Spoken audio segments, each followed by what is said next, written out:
And back out here live, the Orange County Sheriff's Department is getting ready to provide us with the live updates. But right now, they are being assisted in this investigation with the FBI and also with the ATF.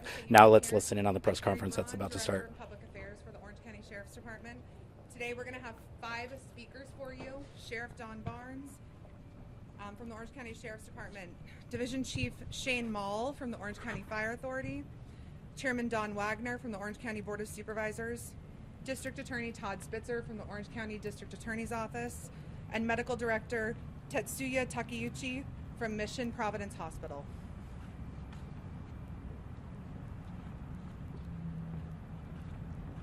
Thank you everyone for being here today. It is unfortunate that we're back together talking about another mass shooting incident in Orange County. It was only last year we had the incident at Geneva Presbyterian Church. Today we're back again talking about another incident within our jurisdiction. I want to thank you for taking time to cover this story. It's an important one. I will share with you details as we know it as of today. I will also stress to you that this continues to be an ongoing investigation, meaning that we are still processing the crime scene and probably will still be doing that into tomorrow. And it's just a sad day for us. Trujillo Canyon is a very quiet community. It is a very close community, and Cook's Corner for decades has been a part of that community. And I will start by just maybe clarifying the media, not being critical, but the media has referred to Cook's Corner as a biker bar, and it might have been what it was 30, 40 years ago, but it's transitioned into something much beyond what it is. It's a gathering place. It's a place for families to go to share a meal, and it's a tight-knit community within the Trujillo Canyon.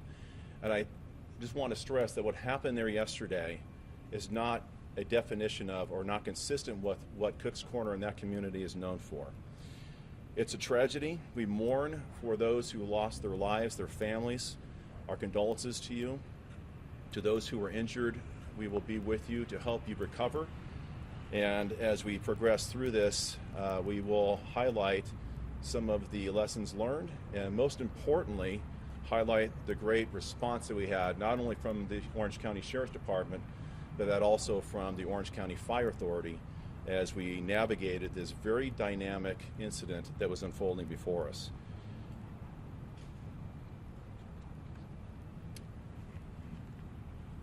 I don't know how to start any other way than just saying last night was spaghetti night at Cook's Corner. People gather on that night, they share a meal, it's a tight-knit community. It's a tradition that's been taking place there for some time, and it was very tragic in how it unfolded rapidly.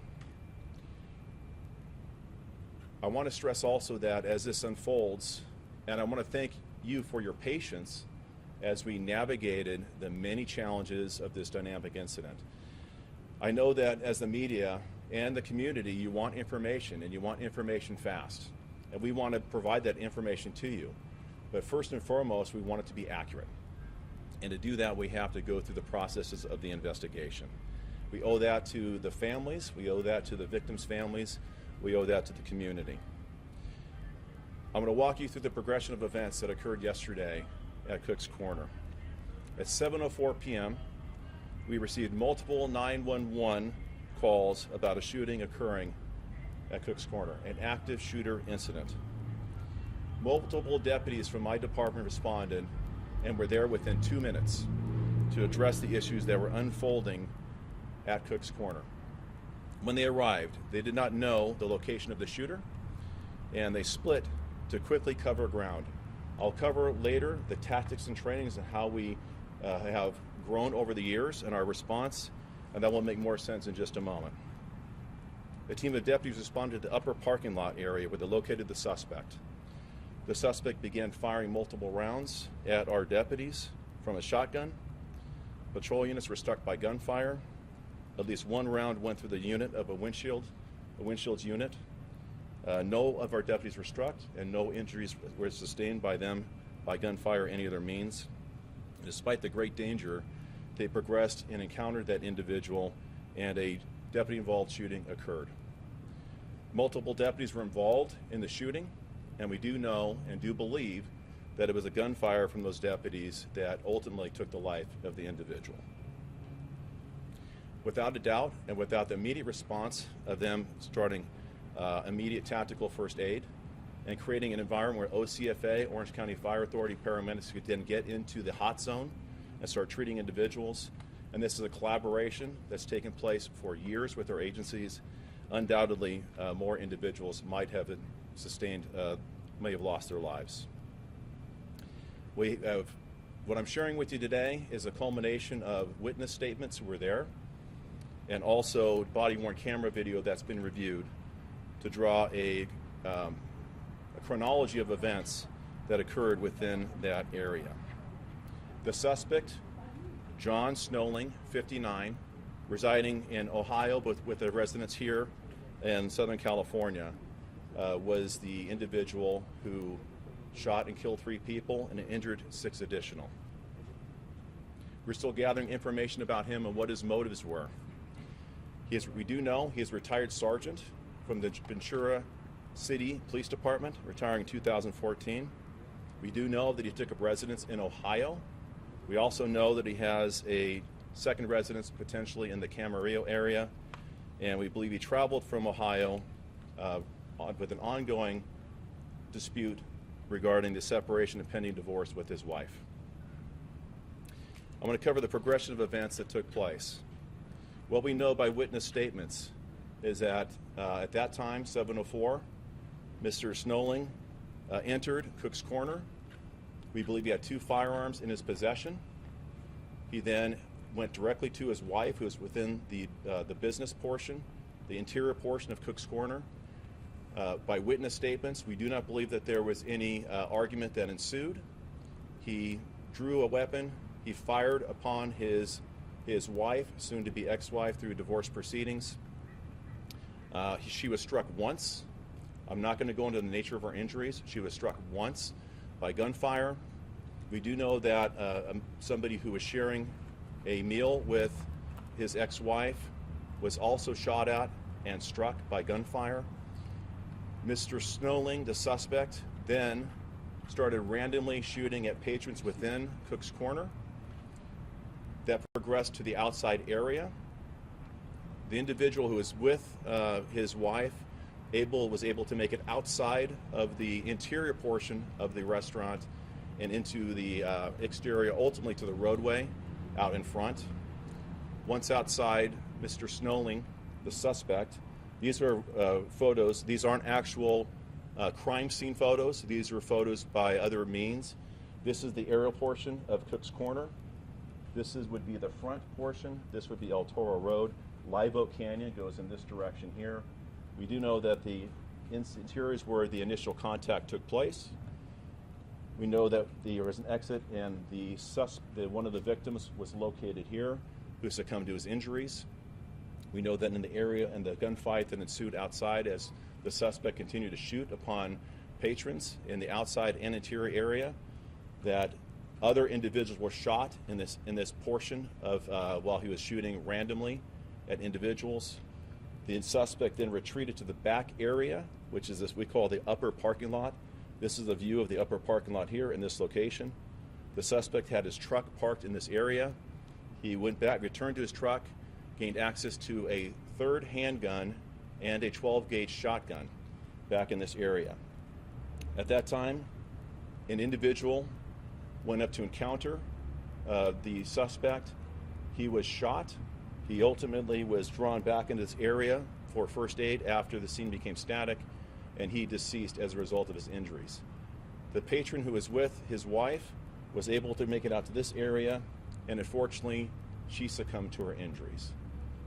The individual who was shot in this area was one of the gentlemen who succumbed to his injuries.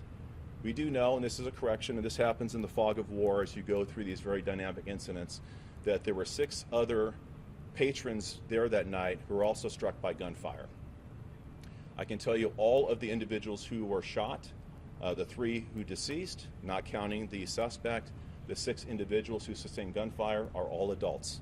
No children were injured during the course of this encounter. Our deputies responding to this area, this would be a view of what they saw up in this upper area. This is the upper area here. This is where the suspect was located. The gunfire ensued, and where he was shot, by our deputies and ultimately succumbed to his injuries. I can tell you this, and this is not I'm proud. I'm proud of the response by our department, not just last year, but this year. And there's a reason why we train the way we do to encounter these type of incidents. And this has been going on for decades. And our training, the tactics, the tools we give people, the trust in them to do their job. And I can tell you in this circumstance, as in every day when something like this happened, I am beyond impressed by our response from our deputy sheriffs. When I talk about these response, and I just want to give you a little bit of what we do, for post-Columbine, our department was key in the creation of Incident Action Rapid Deployment, active shooter training. MACTAC, which is Multi-Assault Counterterrorism Actions Capability. How you leapfrog and use military tactics to approach a facility is what they did here. Approaching this individual in an outside environment using military tactics, outflank him and encounter him. Our deputies have long rifle platforms, AR-15s, body gear they put on, Kevlar helmets. We give them breaching tools to break into doors and cut off locks, which came in key last year in the Presbyterian Church incident. Our sergeants have drones that can take an aerial platform for intelligence gathering information during critical incidents. They have individual first aid kits and do tactical medicine. All of these very intentional things we've done for decades to prepare us, unfortunately, for incidents like this have enabled us to intervene, use tactics, encounter individuals, bring issues that are dynamic to a static environment, and ultimately save lives of others who have been present during these unfortunate incidents. I also want to thank once again the Orange County Fire Authority. If not for our partnership and continued training and collaboration with them, which is unique to us and like none other in the state of California, we are able, through our continued practice and tabletop exercise and drills, to have them included in the way we respond to these incidents. So when something like this happens, it's not one agency and then another agency, it's one community of first responders that allows us to go into these environments and address these threats. Sadly, the 3 victims that were deceased at the scene, I will tell you 2 of the individuals who deceased have not yet been identified through our process at the coroner's office. Next of kin notifications have not been officially made, so I'm not going to share information about them other than their gender. The one male subject who was the individual who deceased in this area is John Leahy, 67, of Irvine. An additional adult female and an additional adult male, both deceased. One was with the wife, and one was made an attempt to encounter the suspect in the back parking lot and hopefully bring this circumstance to an end. 6 additional victims were taken to local hospitals. Later, the doctor will describe their ability to treat them and as much as he's willing to share or can legally share about their injuries. As I mentioned earlier, all 6 of those individuals sustained gunshot wounds.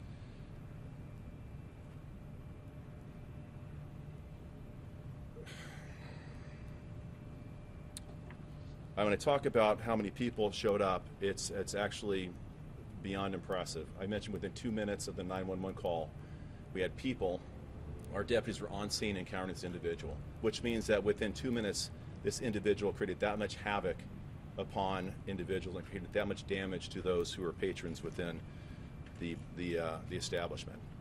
We had over 80 patrol units respond to this incident with over 100 deputy sheriffs who were on scene in different capacities, providing crime scene management, dealing with the individuals who are there, treating to their care.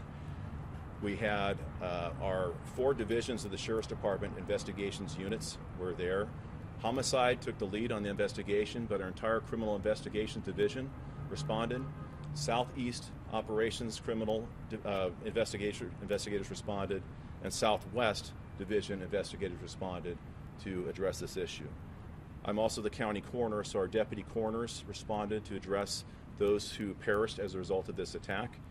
And we had our crime scene investigators who are still on scene processing the tremendous amount of evidence that still remains at the location. They conducted 40 interviews of individuals who were there as witnesses, but we do not believe we got to talk to all of them. Some people may have returned home after the incident. If you were present at Cook's Corner last night during this incident, we ask that you call our department commander, our dispatch at 714-647-7000 so we can connect you with an investigator and get your statement of what you may have seen at the location. Patrons of Cook's Corner who were there last night had to rapidly leave the location, and we have a lot of their personal effects back on scene inside the crime scene.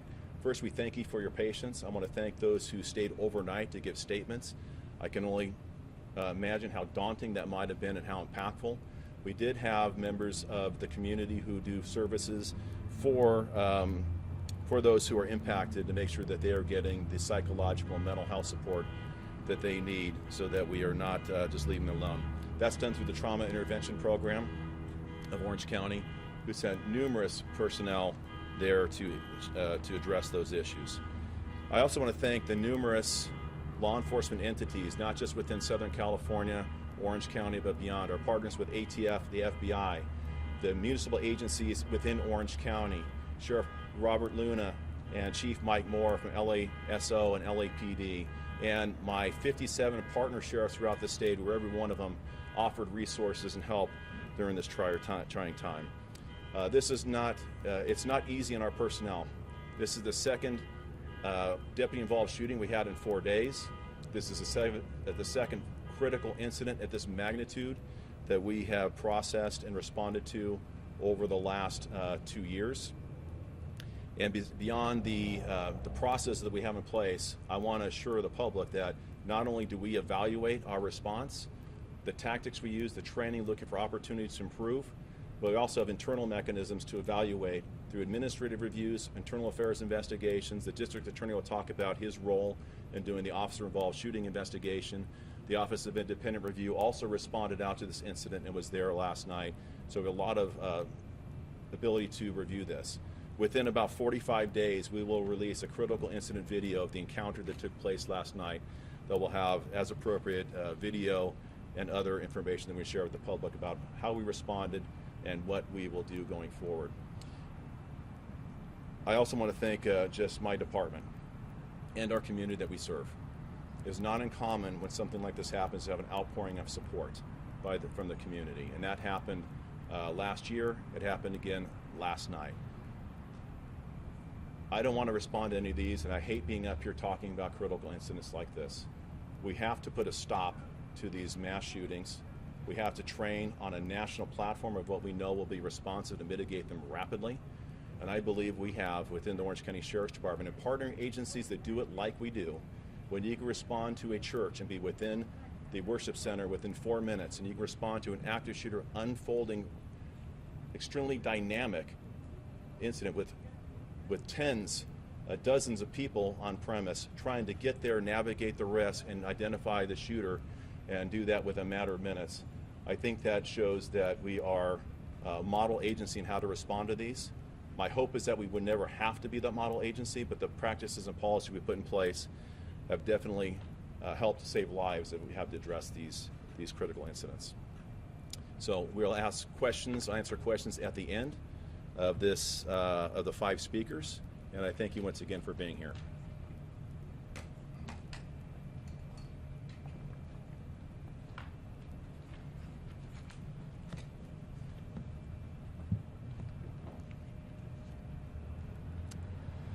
Good afternoon. First of all, our hearts go out to all the victims, their families, the first responders, and anyone who was impacted by this horrible tragedy that happened yesterday. I'm going to summarize the OCFA's involvement in the chain of events from our perspective.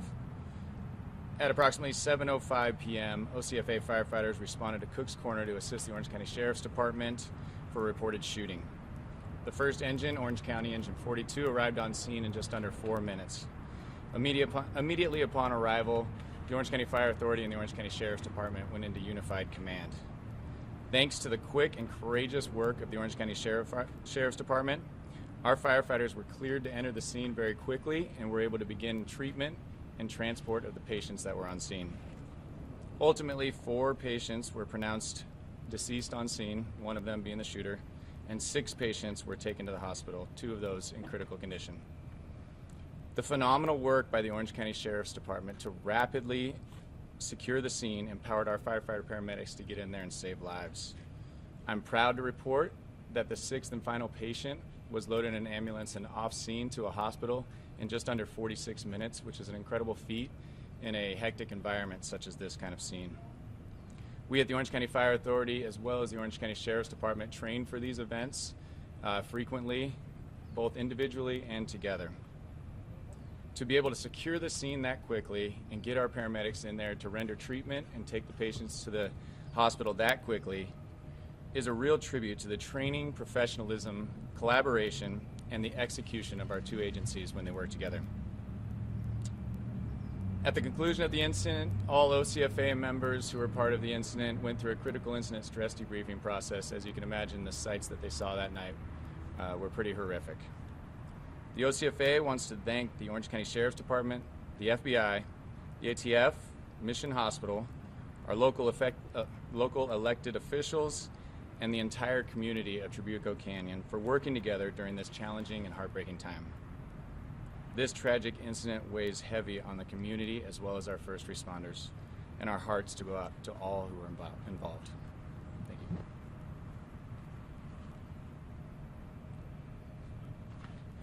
Good afternoon. I'm Orange County Supervisor Don Wagner. I'm here first as the chairman of the Board of Supervisors to say on behalf of the entire community, to the extent I have the right to do that, the entire county, to offer condolences to those who were so tragically injured and or killed last night on behalf of this county community. We do want to know that we are there for you. But I'm not just here as the chairman. I also have the privilege of representing Cook's Corner and the surrounding areas. And I want to say on behalf of the people out there that I represent, I want to say thank you for that outpouring of love and support that's come to so many as a result of last night.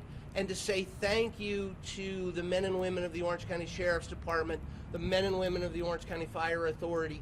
You heard from Sheriff Barnes, you heard from Chief Mall about how well they worked together and how quickly they were out there. 2 minutes, that's a remote area. 2 minutes to have our Sheriff's Department there and actually running towards the gunfire and engaging and putting a stop to the carnage. 4 minutes to get our first responders in from the Fire Authority to treat the wounded, to do the job necessary to get them off to Dr. Takeuchi, who you'll hear from shortly. They rightly can take pride in their response last night.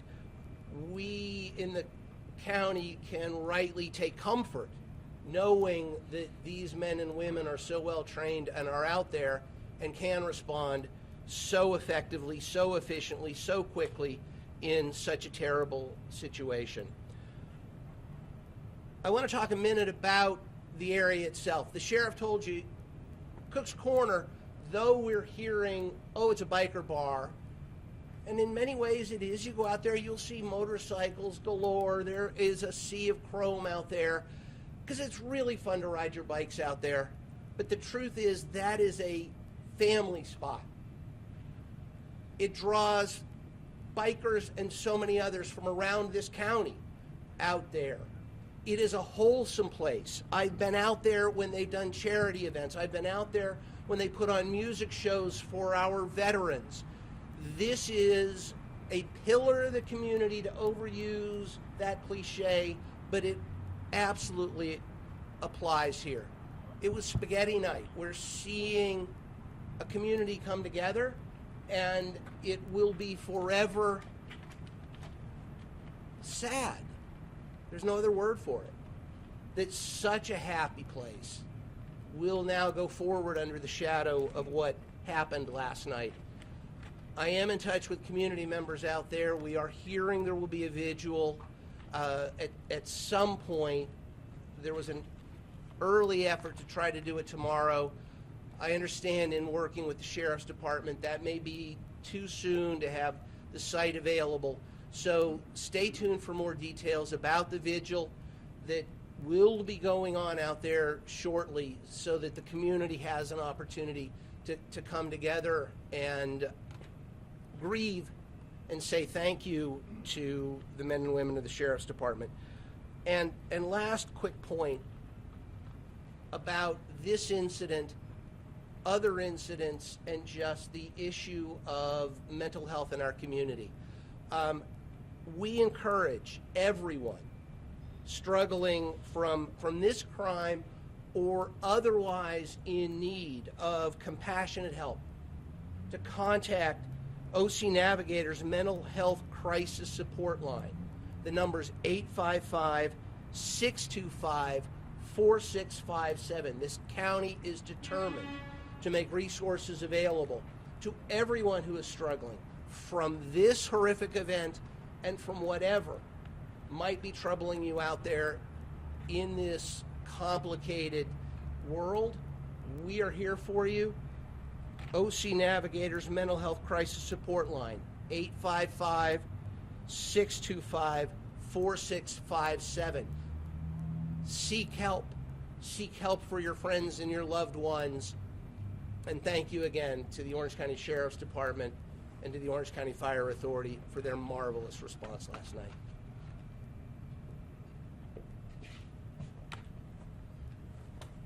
Good afternoon. My name is Todd Spitzer. I'm the elected district attorney, and I'm not so happy to be here.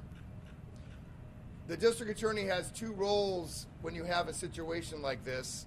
One would be to review the evidence when it's ready to determine any prosecution of the individual who is deemed to have committed a particular crime. In this case, we all know that that issue was resolved by the suspect dying at the scene.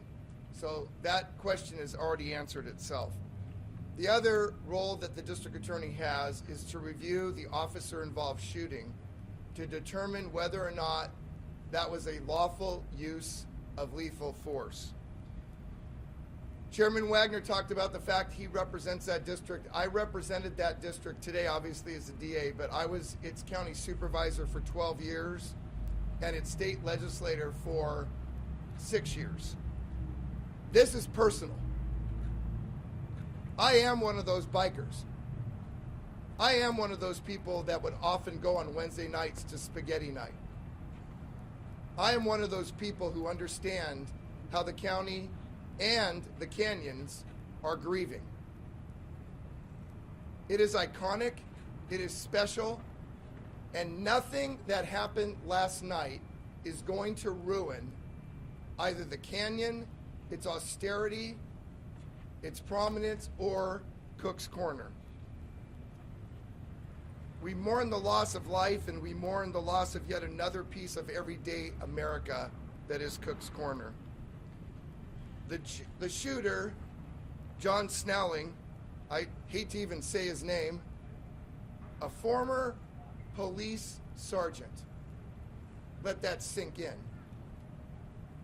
Last night, brethren law enforcement officers killed somebody who at one time had earned the honor of being a sworn police officer, a sergeant in the state of California. That person is dead. So there's no prosecution, no trial, no opportunity for the surviving victims and loved ones he left behind to confront the shooter, to stand up tall against this kind of action and be counted. And what John Snelling stole from them is one thing that can never be replaced, and that's the life of their loved ones. And for those who survived, he stole their peace and their sense of security. For goodness sakes, police officers are sworn to protect our communities. We trust them with our lives. We call them when we need help. But instead of helping save lives, John Snelling shot and killed strangers he never met and tried to kill one of his dearly loved ones that he obviously at one time loved dearly and deeply. Orange County District Attorney investigators have been on scene since last night and all through the night and again today, and they are reviewing the shooting by 7 sworn deputy sheriffs that thankfully brought the end to the carnage. Our office is tasked with reviewing their conduct and whether a crime occurred, but I want to be very clear, because I don't want to have anybody think that while we're reviewing this, we don't understand something that I, as the district attorney, want to represent very, very clearly, because I've been fully briefed with respect to the evidence so far by my team and have reviewed their written memorandum and interviewed them. And there's nothing that I have found at this point to believe in any way whatsoever that their acts were nothing less than heroic, and that nothing they did last night indicates any criminal activity or excessive use of force in any way whatsoever. Those 7 deputies deployed, we've recovered at least 75